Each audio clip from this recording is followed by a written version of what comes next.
Hey, everybody, Kevin here with Pursuing Pixels, and welcome back to another edition of Save It for the Cast. And as always, we'll get to the chit-chat between this time just Randall and I. I know I've been kind of teasing this for a few weeks now, kind of like, Randall and I just went kind of off the rails, like chatting for 2 hours when we did that episode probably about a month and a half ago even now when we recorded the episode back in, like mid-April, towards the end of April. But yeah, we recorded that episode and kind of went off the rails. Like literally the start of the conversation, once the music fades out here, is like the exact moment that Randall turned his microphone on.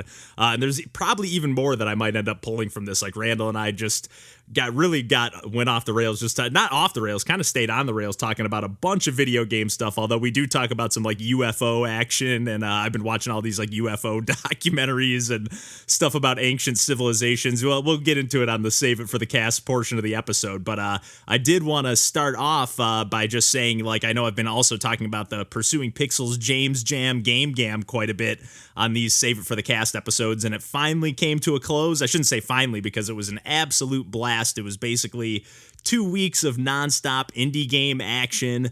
It couldn't have gone more perfectly, to be honest. I mean, there are little hiccups along the way, of course, as anything goes. But we ended up having almost 200 people, or I think a little bit over 200 people actually like sign up for the Game Jam. And then we ended up getting just under 50 submissions for the Game Jam. And yeah, the games were just awesome. I ended up streaming almost all of them. I think I got to about 40 of them on the stream, and then I ended up having to go home, or not having to go home, but I went back home to Michigan again. I know I mentioned that I did that for my brother's baby shower, and then they had the baby, so I went home to meet the baby.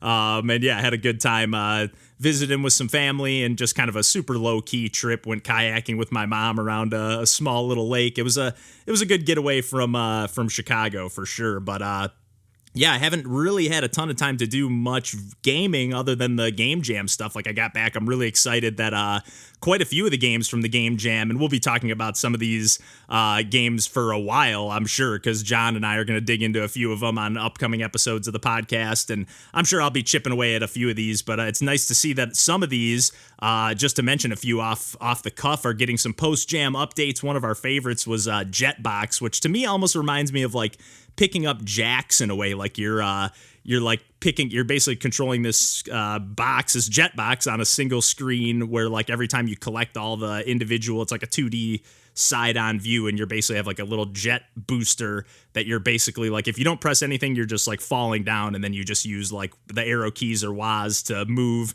I guess it's only WASD in this case, I think, for the game, but I rigged it up for controller support per usual with my trusty anti-micro software, and yeah, I was able to get a pretty high score. I had the world record for a short second before the developer, Sapazu's friend, topped me immediately. But yeah, it looks like Sapazu is adding like a ton of new like scoring mechanics, like really going to work on like adding a leaderboard, like a legitimate online leaderboard to the game. So really excited to see a post-Jam update from that one. It really seemed like I was kind of surprised that Jetbox didn't come in a little bit closer to the top, because I had like the overall, like the main category for scoring, or there's a bunch of like visuals and music and all that stuff, but the main category was just fun factor. You know, there was gameplay and creativity on the theme and whatever, but just fun factor. It seemed like everybody was constantly sharing their Jetbox scores, like, oh, I got this, I got that, oh, what's your strategy for this? And people still are talking about that game. So yeah, I'm really excited for a post-Jam update from that one.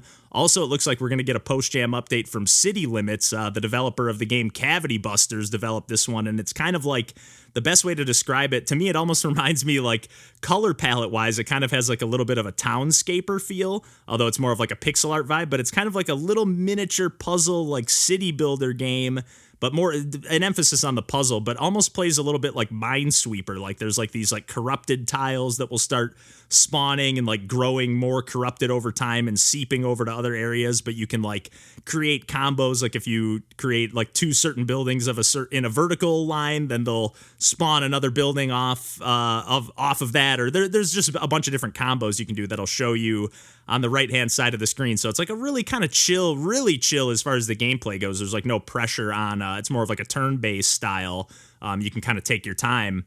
to make your moves and make your decisions and whatever. But yeah, it's just a really fun game, and I like it was a little bit confusing in terms of like how is this point system working? So I'm not 100% sure what the developers adding to that for the post-jam version, but I think they were even talking about like potentially like releasing it on Steam as like a full commercial game. So I'm really excited to see, because it already had a really polished like menu system and title screen and everything, even though it's like a little bit, I kind of like games like that where you have to kind of figure out how the scoring system works. So even if there isn't like a tutorial added into the game where it teaches you how the like mechanics work, it that was kind of almost that was almost half the fun of the game, was learning like how does this work? How is this working here? So I don't know. It could go either way, but either way, I'm really excited to see a post-jam update for that. And then one more, just a quick one. Like it's basically this one, Wizard Hop from the developer NOH, was another really fun one. It was a Pico 8 game, kind of like a vertical platforming shmup. You're like running around and just kind of like hopping and wall jumping, wizard hopping and wall jumping and trying to get to the top. And then you're basically just constantly shooting and picking up power-ups that are like just making your almost like a bullet hell platformer, but like it had a little bit of like an auto runner kind of vibe, although the screen doesn't scroll entirely on its own. It kind of moves with you as you jump, but your jump gets more and more powerful over time. But yeah, I know that was one that like they didn't have time during the jam version to have music in the game. So while it did have like a cool quality to like the sound effects almost get musical over time, I'm really excited because that game had a ton of style and was really fun to play. It was a little awkward for me to get used to at first because you have to use up to jump, and on a gamepad it just feels a little bit weird, especially for how the wall jumping works. But really, really fun game, and I'm really just so beyond like honored and humbled by the turnout and the quality of games and the just community. Like everyone was so supportive of one another. It just couldn't, the game jam, like I said at the top, like really could not have gone any better. And it was such a great way to celebrate our 3-year anniversary. And I really, really can't wait to do the next one. And I almost am tempted, like I'm definitely for sure we're doing one next year for the 4-year anniversary, but I'm almost tempted to make it a biannual event because everybody seemed to have such a good time. Everyone's like, when's the next jam? When's the next jam? So it really kind of like, it just was really fun to be hanging out in the Discord throughout the process of the game jam. Just an absolute blast. And yeah, I could just go on and gush about a bunch of other games, but like I said, they'll be coming up in future episodes, and there'll be a bunch of stuff to talk about because John and I had an Apex Legends session with our buddy Mikey up until my controller started disconnecting constantly from my Xbox. For whatever reason, all of a sudden my Xbox One just started giving me like nonstop issues and troubles. Like when I try to boot up a Game Pass game, it'll tell me my subscription's not activated, but I think I got it all fixed. I don't know what I did. I just kind of like unplugged it for half a day and replugged it back in, and it seems to be working now. Like I sunk up the controller or whatever, and hoping, because I was really actually having some fun with Apex Legends, so I'm kind of excited to chat about that with John and see if we were on the same wavelength, because I know we've tried playing like Destiny and some other stuff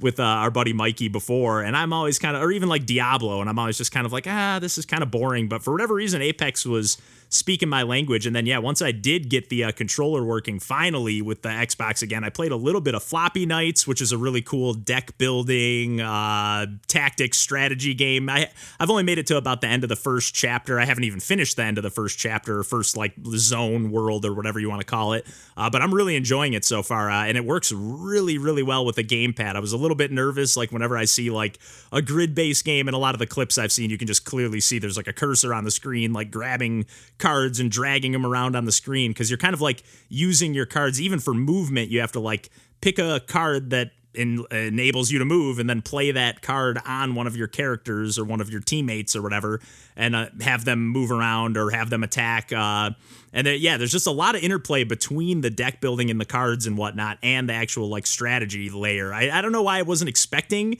as much of that, being that I knew there were those two elements in the game, cards and strategy, but it's really woven together so far. I mean, well, I'll have to see how it goes as I get further along, but I have a feeling I'm going to be kind of chipping away at that one just slowly but surely. Again, now that I have the Xbox working, fingers crossed for now, without my controller disconnecting every 2 minutes and getting signed out. And Yeah, it was like a nightmare for a while. I even thought about canceling my Game Pass subscription, and I know I've kind of been a pretty big fanboy of the Game Pass subscription because it really does let me just like dive into like a game like Floppy Knights. It had been in early access for quite a while, and like I said, a lot of our pals were like, "Oh, that game's awesome!" And as soon as I saw it was going to be available on Game Pass day one when it came out of early access, it was like, "Oh, no brainer! I've been wanting to check this out and."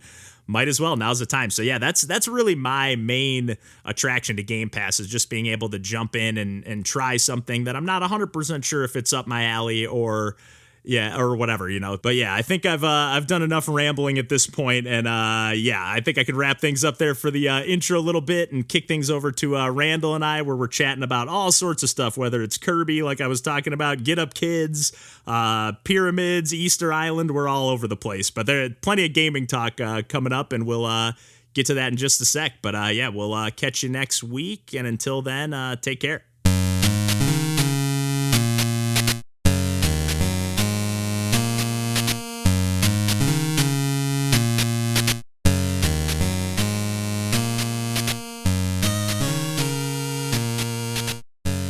Take your time though. I'm in no rush on my end. I didn't think we're gonna literally just dive right into. I didn't plan to either, but I'm like, oh, this thing, and then it's been a while. Yeah.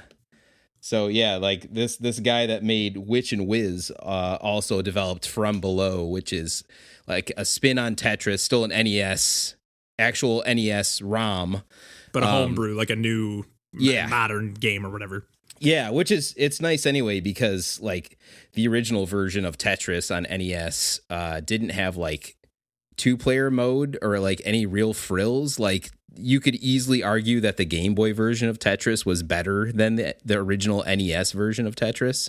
Yeah, I think you could for sure argue that. I mean, just the fact that you can take it on the go alone kind of puts it over the top. And then, when you can link up and play versus mode and all that stuff. And did it have 2 players on the original NES version? No, I don't think in the first. I don't think so either. No, like Tetris 2 did.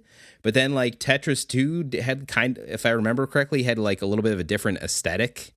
And it even had, like, different, like, puzzle mechanic. I remember it being kind of weird. Like, it wasn't just like, oh, you know how to play this. No, it was like, I got to learn a new thing. No, it wasn't exactly what the people wanted, I don't think. So but this From Below game is basically like the Tetris people want, plus there's an octopus that randomly pushes on, like, the columns of pieces that have already hit the floor essentially, and he's like pushing them upwards as if they were like individual columns. So like he's putting like vertical pressure upwards randomly on different blocks, and you have to like find ways to still clear like Tetris lines while that's happening. It could like potentially change your plans if like all of a sudden you're like, oh, I've got a perfect shape for this, and then they it's pushing it upwards. You said like kind of like Planet Puzzle League. I'm kind of picturing. Yes, but not the entire row at the same time. Like one like individual vertical spikes are being pushed up. Okay, so like a little more jagged. Yeah, it might end up a little more jagged. I guess.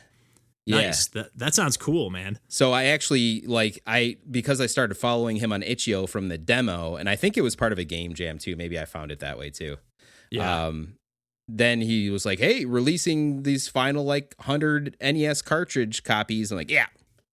So I nabbed that. So I got a complete in box of that game, and then I had pre-ordered Witch and Whiz. So yeah, I'm very much into this dude's work. Dude, that homebrew collection you have has got to be getting pretty big these days. Yeah, it is. It's the only way that I like retro collect at this point, basically. Again, it's got to like, I've made like a ton of different weird hard cuts during this like unemployment period, but it is nice to just like have these like random, like, okay, these are what like even like lately during unemployment, I've basically been like, unless a game is on sale for less than $5 or less, like unless it's Kirby or unless it's, like one of the big ones that I just, I know how I'm going to be, and I'm just going to, have that FOMO situation, but like, right. And it's something you would like more than likely, Yeah, and I'm gonna get the full value out of it, Yes. and because I'm not buying up like every game that I want at the moment, it's like, oh, I am gonna sit down and actually play this game instead of playing it for like I did with Metroid Dread. Even though I'm not buying everything, I'm like, I played like 2 hours and then I haven't played it since, and I really liked my time with it. I want to play more, but I just haven't picked it up since. Like John said, that's not a Kevin game per se, so it's understandable too. Yeah, but I'm into it, but I just like I wasn't in the right frame of mind or whatever, and then every time I keep like, well, now actually finally with Kirby, I finally took it out of my system, so it's not sitting in there anymore. Yes, so, yes. I'm excited. I'm bummed. I'm not bummed that we have to table Kirby because I know you haven't finished it. So I'm actually kind of pumped to have a little more. Like, there's a few more things I want to do, and I'm pumped to just like dig into that whenever we do. I guess same. I was like, I had actually played. I'd snuck some more time in with it too to be like, okay, I'm like, and then I got to a point. I guess it's not spoilers to tell you since you saw credits, but like, I'm getting to a point where like, whatever you would call a story for a Kirby game is starting to like ramp up, and I'm like, oh, okay. And then like, oh, all right, there's some familiar faces. Okay. Things are happening big time now. That's the point I'm at. And, going to the different like world area basically. Okay, I was going to ask, like, do you know what world number you're on? I actually don't even remember. I don't even remember give how them many numbers, which so then I'm like, I don't know. Yeah, I think they just have names. Yeah, and they're not like the standard like eight. Like I guess they haven't done that in a while, but like here's a world and here's 8 levels. Like I feel like that was like the standard Nintendo formula for the longest time. I'm gonna completely resist giving impressions, but I'm glad for the extra week because I have recovered a lot of momentum, and it's not any fault of this game. It's just because Elden Ring wants to take the rest of my life. Yeah, I know the feeling. Like it's just like when you get sucked into a certain game. Like, I was playing a bunch of other stuff, and then when I didn't even really. Like I played a bunch of Kirby and I got pulled into it and I plowed through it relatively quickly, within a week or two. But I didn't feel quite the same level of like when like 3D Land or 3D World comes out, Mario 3D World or whatever comes out, or even Odyssey, which I didn't love. Like I really got sucked into that and really kind of played it, and that was like in my brain at all times. Kirby was just kind of like, I got some downtime, I'll play a couple more levels. But I really like how it was broken up. It was working perfectly for like the mood of gaming that I was in. Ultimately, you're more of a Mario guy than a Kirby guy if you had to rank them anyway, I would think. Yeah, although I was getting excited to like, because I was like, I know we don't have a ton of games on the docket from like when we were initially I guess we've shifted gears a few times today with like DJ being like, okay, I got too high yesterday, so I got to drop out. And then, so I was like, okay, well, we'll go just shift to what we were planning on talking about. And then I was like, okay, we got to save Kirby if John's not going to be here. Yeah, but I was kind of brainstorming. Oh, yeah. I feel like we just, like that energy's got to be there. And like you said, give you another week to play some more. But I was also like, I'll have it done in that time. Like, that's how I'm feeling about it. Yeah, if you're where I think you're at, then I think, you're right about there. Yeah. But I was even thinking like about all the other Kirby games we could talk. I was just like, we've never really talked a ton of Kirby on the podcast. No. So it would be kind of interesting. Like John and I think talked like Dreamland 3 at one point when I was like kind of surprised by how much I liked it when he was kind of like shepherding me into that game. I'm glad you guys liked it. I still really want to play more of it. I love the art style. It's beautiful. It's no doubt beautiful. These days, it's like especially because I know Yoshi's Island is so massive and overwhelming. It's like when I want to be in that kind of world and atmosphere, I just kind of fire up Kirby's Dream, especially since it's on the Switch Online. It's like I'll just fire this up anyways and play a level or two. I didn't keep realize forgetting to save my progress. That's nice. I think they have a bunch of the Kirby games on there. I'm pretty sure they have Superstar. Now that I'm saying that out loud, I'm not positive. Superstar on there. I'm not positive about that, but I'm almost positive. But I know they have like Dream Course on there. That's cool. That's a great game. I don't know if they have Avalanche, but yeah, Dream Course is perfect for like, especially one that like, I don't know how much it goes for these days, but it's definitely a tough game. Yeah. It's like, so it's perfect to like, let me play a hole or two and do a save state and pick up where I left off. That's such a cool, unique game. The Kirby series is just amazing. Between the regular games and the spin-offs, like there's just so much good stuff. Like I think Epic Yarn is my favorite Kirby game. If I had to pick any Kirby game, like it's either that or Kirby's Adventure. I'd have on the NES. Like it'd be really hard. So good too. The music, and I played just a couple levels of that the other day to refresh my memory. Yeah, and it was just like, oh my god, this game is so good. An unbelievable 8-bit game. Oh yeah, I don't care if it's late era or what, and it does like it definitely is like. There's like that game, like when you play it on the Switch Online, it has like the full like inch of like a white bar on the side. Like I'm like, man, they didn't even bother trying to fix some of these jank, which is pretty funny. But it's like, they were just pushing it to the limit. Yes. They're just like, you know what?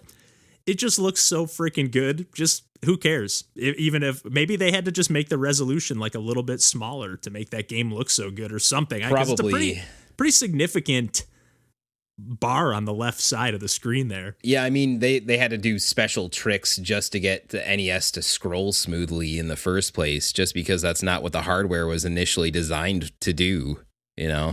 Yeah. But takes like programming wizardry just to do that. Yeah.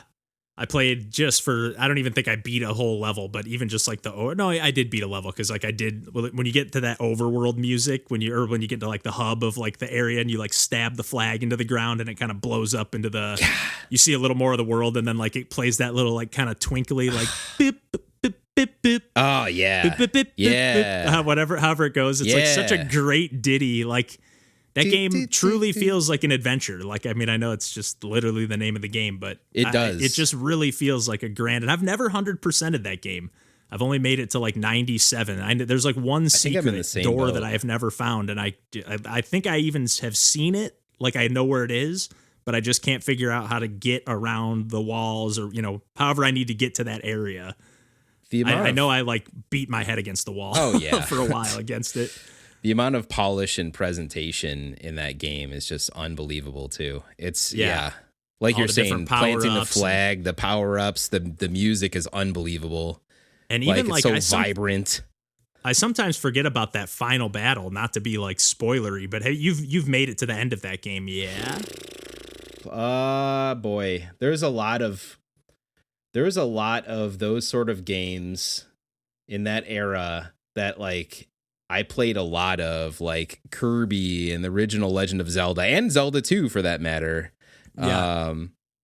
That I played a lot of and never. I don't know that I've ever beaten any of those. I don't think I did ever beat Kirby's Adventure. Did it have a save battery? It had save on the cartridge. Oh, well, then I didn't have much of an excuse then. I say like I'd go back and forth between my mom's house and my dad's house, so I couldn't like just leave the NES on in perpetuity to like lose like my with progress. Mario 3. Mario 3, me and my brother would just leave it on for like 3, 4, or 5 days in a row, and like that was one that like I probably didn't get to like beating that properly. Yeah. Until like you and I started like doing a thing where we were like chipping through games and beating them. Like I don't know if we did that one together. I think we might. I think we did. I'm pretty sure because we had to have done all the Marios. Yeah. All the ones that we could really, like the core that you could like tag team as like a team. Yeah. Yeah. But man, Kirby's Adventure ends with like, I don't want to spoil it now if you haven't seen the ending because it's awesome. I'm not going to spoil it. Yeah, don't spoil it, which is ridiculous because it came out in like 94 or whatever. But yeah, No, I need to like I've been getting an itch to like really dive back into retro stuff a little bit. So I probably need to get serious about that. If I can just get off of Elden Ring and these other games and beat Panzer Dragoon and all these other games on the docket, I probably will start doing more of that again because it just sounds like a fun time. Yeah, I need to, like, the last 2-3 days I started, like, getting back on playing games again. I think I might have said it in the Discord. I don't know if you saw it or not, but I've been on, like, a pretty big, like, just randomly on, like, I'm just watching, like, watching and listening to all sorts of, like, UFO podcasts and documentaries and stuff. I don't know how... I'm trying to think of what the thing that like sparked it was now that I think about it, but it's just like, I'm just like borderline obsessed with like watching stuff about it now. Like not obsessed, but like, it's just kind of like, oh, I'll put this on in the background while I like work on pursuing pixel stuff or while I do the dishes or whatever. But it's like, I don't know. I find that stuff so fascinating. Yeah. That's great. I think I told you that like me and my friend AJ saw that UFO one time, right? After like the Get Up Kids concert that we went to in Detroit. Maybe a long time ago. It was like we went to Get Up Kids show at the Magic Stick. Nice. No, it was the Majestic Theater. But pretty much same venue. Yep. And like right after the show, and the show was like the only thing I can think of that would like maybe be like maybe this is what happened, but we both saw it, so I don't know. But like, yeah, it was at that show. I remember it was so hot. Like I remember like the whole show we were just like dying. Like the lead singer of the Get Up Kids was wearing black jeans, and by the end of the show, we were like, it looks like he's wearing leather pants. Like, oh no! It was that hot in there. So I was like, the only thing I could chalk it up to is like maybe we were like delirious, but we weren't like, this is like before I ever had a drink in my life. Yeah. Like nothing, like didn't smoke, nothing like that. Like, and so you'd have to be like simultaneously delirious in the same way. Yeah, and it was like the weirdest, like we just saw this, like at least, you know what? We never really even talked about like what it looked like. We didn't really even talk about it much at all, but I just like saw this like pretty huge like disc above us that had like red and white like alternating lights around it. Oh no. And like it was like, you know, UFO. like yeah, like but like huge and like less than 500 feet above, like probably less than like 300, but like it was like really close. And we both just like, I remember we like looked up, we looked at each other, and then we like pretty much just like drove home in silence. Like I think we like, oh my God, we like talked a little bit, like we were like, whoa, or we like, I remember we made like a little bit of verbal communication, but like, I remember like I was telling the story like years and years later at like a job or something. Yeah. And then I was like, you know, I was like, maybe that was just like a dream or something. Like maybe, yeah, like, I don't know, like maybe it was just a dream. And then so I was like, you know what? I'll just text my buddy AJ. Yeah. And I texted him and I was like, you know, do you remember this? Half expecting him to text me back and be like, what are you talking about, man? His reply was just like it was yesterday, man. My and God. I was like, holy shit, man. So kind of creepy. Wow. But I mean, like, there's got to be other shit out there, but whether it's coming here in flying saucers, I don't know. But you probably didn't because you would saw something so shocking, or at least you were pretty sure you saw something so shocking. But like, did you happen to glance at like anybody else leaving the theater? Seemed like they were also like. I think I did try to look it up one time because we were in the car, so it wasn't like we were like walking out with the crowd or anything. But I do remember thinking like again years later. I think it was probably around the time that I like texted him. Yeah. And then I was like, oh, you know what? I can probably look up because it was kind of like the Get Up Kids like farewell tour before they like got back together for the fifth time or however many times they've gotten back together now. But like. After they released whatever album and they're like, we're done. We came out with a live album and our last tour. Right. And so it was like, I was like, oh, I can look up the date of that and see if there were like any like sightings, on like some random message boards or anything. I couldn't find anything, but that was like years ago. Or even like, did they manufacture a stunt or something, because this was like their big tour and they just wanted to, or like what, who knows? Yeah. Like, it's crazy, man. Like some of these, like again, I kind of just like throwing on random things in the background, but some of these people are going down the rabbit hole. Like, like Tom DeLonge is from Blink-182 is like big into that. Like, there's some people that think he's like a patsy being like played by the government. And it's crazy, man. Oh my God. It's like, I was like, man, this is, I was just trying to like watch some, UFO, just history stuff. And it's like, I don't know. It's getting crazy, man. Getting crazy. Even like Go ahead. No, that's great. No, keep going. I've been watching some of that like Ancient Aliens show on History Channel. Oh my God. I don't know are you familiar with that show at all? No, I'm aware of what some of the History Channel has put out in the past though, yeah. Well, I was kind of baffled. Like again, when I was just like looking at this stuff, the most recent season is season 18 and I was like, they've been doing this show for 18 seasons? Like just that's kind of just a phenomenal feat for any show. So I was like, they got like, what have they been doing that's kept them on the air for so long? Again, I know History Channel does put out some like, whatever. It's just the epitome of like bored dad on a Sunday. Let me put this TV on in the background. It's exactly the vibe I've been going for because I'm like, I don't have the energy to like play a game. My back and like stuff has been kind of like bothering me quite a bit the last week or so. So I've just been like, I'm just like laying on like a half foam roller thing, and my, just like kind of doing a lot of stretching and exercising, like strength exercises. But then in turn, I've been kind of beat and just like, I don't have the energy to like invest in a new game I haven't played or don't like know. Like, so once I finished Kirby, I was just like, I'll just watch some UFO stuff. They didn't have the UFO in the new Kirby game, so I was like, I gotta get my fix. God, the fucking UFO is such a good Kirby ability too. It's so great, and especially just like it's one of the few that just like totally transforms what you look like, even in standard mode. I know. Like when you turn into a boulder, you you look like a boulder only when you do that move. Right. But like, it's cool. Yeah, I definitely so missed that effect, but it makes sense that it wouldn't work all that well in 3D. Yeah, they could make it work. The way that game is laid out, I mean, we'll dig into it when we dig into it. But yes. But yeah, the way that game's laid out, it could work. Yes. I'm keeping myself from giving any impressions of that game for now. Yeah. But back to Ancient Aliens, they're like, it's nuts, man. They like start talking about how they basically just think like all the stuff that's happened in like all these religious texts in the past are like, oh, well, maybe it isn't all just, fiction. Like maybe Moses was actually an alien with like a spaceship and then it's like, well, that actually kind of makes more sense than him building a massive boat and putting 2 of every animal on it. So you're like, and then, you like whenever you watch those old history shows. That wasn't Moses, by the way, Kevin. That was Noah. Yeah, Noah. My bad. Yes. Poor, all those years of catechism did me some good. Yeah. I had the same sort of thing, just on the Lutheran side.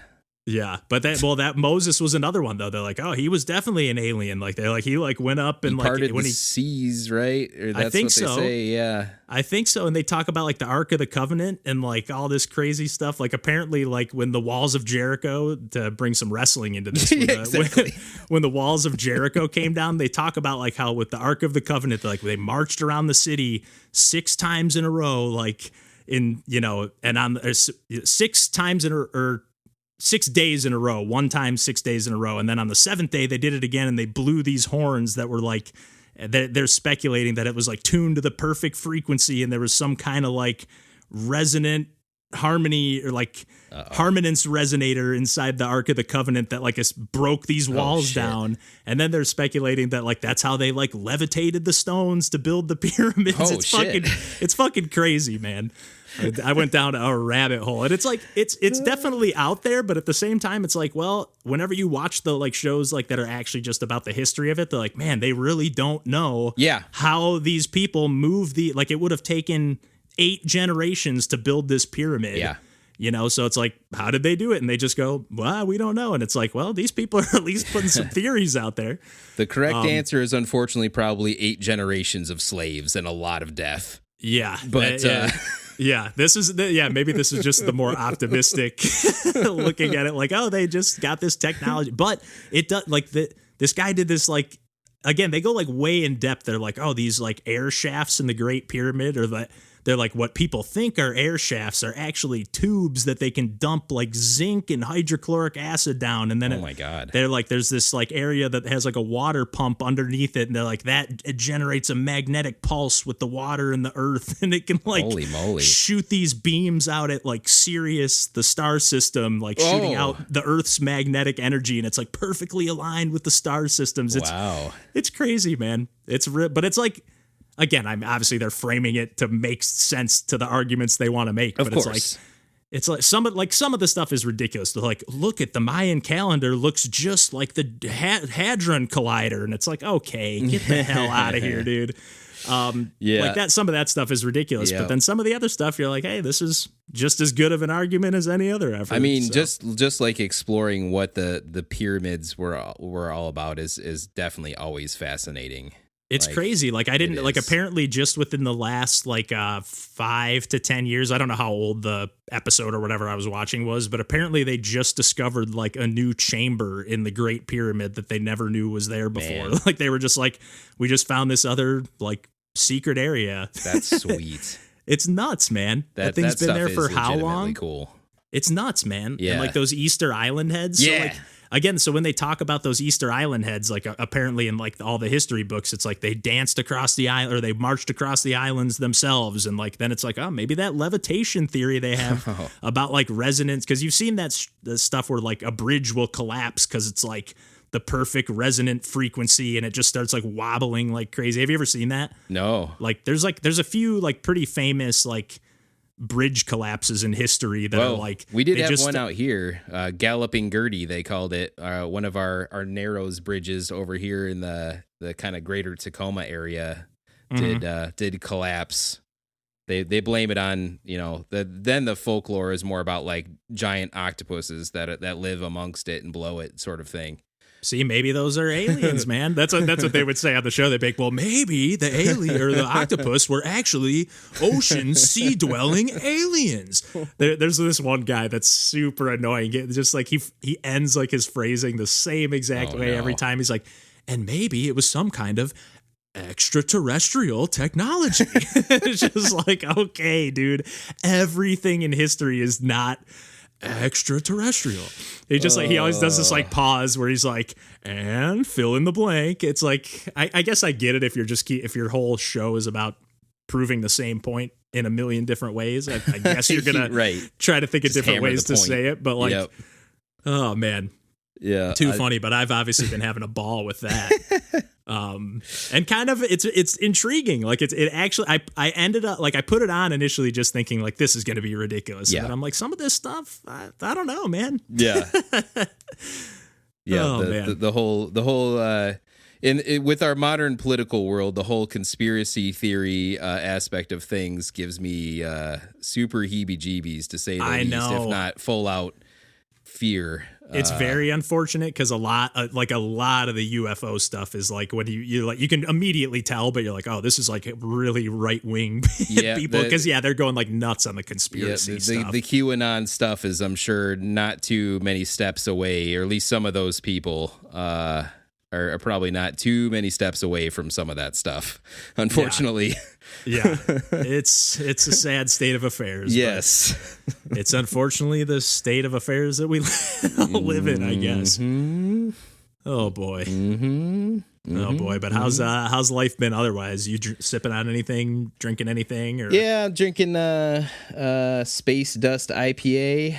Ooh, who's that from? That sounds super familiar. Elysian, which is They're pretty big out here. Yeah, I've seen that. I've either had that when I was out there. Or I've definitely seen that around. Unfortunately, a handful of years back, they got swooped up by Anheuser-Busch when they were like out buying every major microbrew across the country. Yep, I'm drinking a Goose Island right now, that was one of the first ones. They scooped up. Yep. Yes, it was. Although this beer's not half bad. No, this one is. Thankfully, they've at least left like the flavor profiles and everything alone. Yeah. So that part of it's good. So it was just in a variety pack. I'm like, I'm at like Rite Aid or whatever. Yeah, I'll just get a variety pack of whatever microbrew thing they have, and this was the best available option. Yeah, I was at Aldi, and they just kind of ran every now and then. They usually just have like those random like no name or Aldi brand beers or whatever. Yeah. But they just randomly had like a 15 pack of cans of these, and I was like, oh, that beer's it's like a guava IPA. Yeah, not half bad. Yeah, not half bad. It's not like overly fruity. Like it's just kind of like a hint essence of the guava. Pretty good. I think I had Goose Island for the first time at that first Pitchfork festival many moons ago. Do you know what beer it was? If it was at Pitchfork, it was probably like 312 or Green Line or something. Yeah, I think it was whatever was like basically their most drinkable mainstream beer that they could have a lot of on draft was what. Yeah, what it was probably one of the two. I know that Green Line used to. I don't know if it is anymore, but it used to only be on draft, and I think only in Chicago. Kind of like like Shorts used to be like we're only in Michigan. I've seen Shorts here in Illinois now, so I know they distribute beyond. Keep coming west, baby. Yeah, I love. They Shorts. Make such good stuff. I always get like when I was back home with. You know what? Now that I think about it, I think I ended up switching, getting something else. But whenever I see that Soft Parade on draft somewhere, I'm like, that's. But that one sneaks up on you. It's like 8 or 9%, or I don't know. It's definitely a higher alcohol than you would expect. Yeah, for like kind of a lighter fruity for beer. Being like basically a fruit beer. And it doesn't have that like like some of those fruity beers that also are like a Belgian like quad or a double or something. Like you can taste the booze in those. Yeah. Like, Soft Parade, and if my memory serves, I don't recall tasting much booze in that bad boy. No, definitely not. No, it goes down easy. It's a nice beer, like all of their beers, and so many of their beers are like kind of experimental, or at least they were in those days. Yeah. Now there's I tons of haven't microbrews, so maybe less so, but I know it's so hard to even keep up. Yeah. Not that I even try to, but Nope. yeah, when I go to the store these days, I'm like, oh, what do I get? It's like a Goose Island, I guess. It's almost like nice to just get something easy at Aldi for relatively cheap. exactly. Or Best get like value. the big pack of the Founders, or because Bell's and Founders do like nice big packs of Yeah. like either Two Hearted or like the all day. Like Founders does a few different packs, and it's like, yeah, I've been back in a beer kick lately. Yeah, I've kind of crept back into that too a little bit more than I was for a while. You know. Yeah. I was doing like the wine consumed in my 20s, but then I was so diehard. diehard. Like especially when I was doing the beer buying at my previous jobs. Like was like, oh man, I was like you have the excuse to be even more into it. And be like, oh, I gotta buy all these. I would have like 18 or 20 bombers in my fridge at like any given time. Yeah. Just like, but it was awesome to just like come home, crack open a bomber and like split it with either DJ or my old roommate Steve. Yeah, or like try something new. Or just have it myself. But like, just kind of, and my buddy Max, that was so much fun. We would like, there was this place, West Lakeview Liquors or something right down the street from my apartment that would have like, we were real, like kind of like the way you and I would be about like feeding into each other's bad habits on the retro collecting. Of course. Like we were kind of the same about the beer. We'd like go and be like, oh, they have this like McKellar or whatever. Yeah. Like we weren't like snobs about it, but we were definitely just like, oh, they have this rare beer. And oh, it's kind of expensive, but if we split it and we split the beer and we go back to my place, like it's like, okay, cool. Yeah, let's do it. And when he moved to California, it was like I stopped spending. I like the money I spent on beer went down so significantly. It was crazy because I was like, I don't have that person feeding me, and like, yeah, you can kind of justify buying like a $50 beer, like not really, but when you're like $25, and I do want to try it, and it'd probably be like $20 on draft at a bar. Exactly, so it's like, at least, and then think about what people spend on like a wine bottle sometimes at a restaurant, like right, yeah, and like I'm not loaded, but at the time, like again, at the time, he and I both worked on that beer menu together, so we were like, oh, we got to try this. Yep, haven't heard of this one, got to try this brewery. It was such a bad between being able to say, oh, it's a work thing, and having a friend like feeding into it. Oh man, those McKellar but it was ones great weren't even bombers either. Those were like 12 ounces that were like rare dark beers or whatever, if I remember correctly. There were it was a mixed bag because there were some that were like 375 milliliters and some that were 750, and then there were some that were just like, because we got one that I think it was just called like 1,000 IBU was the name of the beer. God. It was gross, man. It was one of the worst things I've ever. Yeah, both of us were just like for that. And I don't think it was actually 1,000 IBU in the measurement or whatever, but on the bottle it said something like at this level, like you can't even measure how high the IBUs are, but it basically tastes like chewing on a field of hops. And I was like, oh, okay. And we just kind of, I think, again, we just got swept up in the moment of like, oh, what's this? We got to try this. And we ended up dumping half of it. It was that bad. Oof. But I guess we can say we tried it. It was wrapped in paper. Yeah.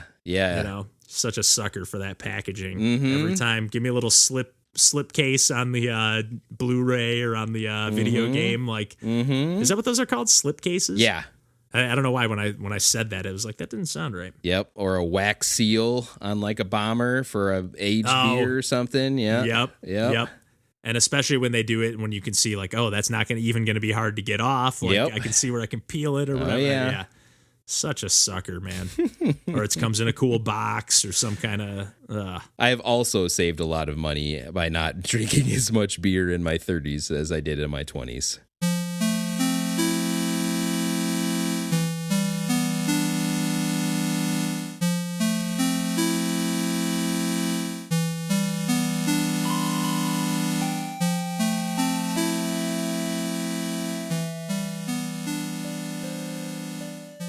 Probably got a few save it for the cast segments in there. Oh yeah, little UFO segment. I've really been going off the deep end, like not like crazy, but it's been fun watching that stuff. Yeah, it's been very, very fun to have on in the background, especially like I love, as much as I hate that guy, I love extraterrestrial technology. And it had to be like the way he just says it in a way where he's like saying it like he's proving it with this statement he's making, and I'm like, dude, you have It's all in the delivery. a vague theory Yeah. that maybe holds a thread. Uh-huh. And this guy's like saying it like, here's the proof for you. Extraterrestrial technology. They were here, man. They were here. Look. Just I'm say like, it with confidence. Yeah. Yeah. Oh, it's so great. So great.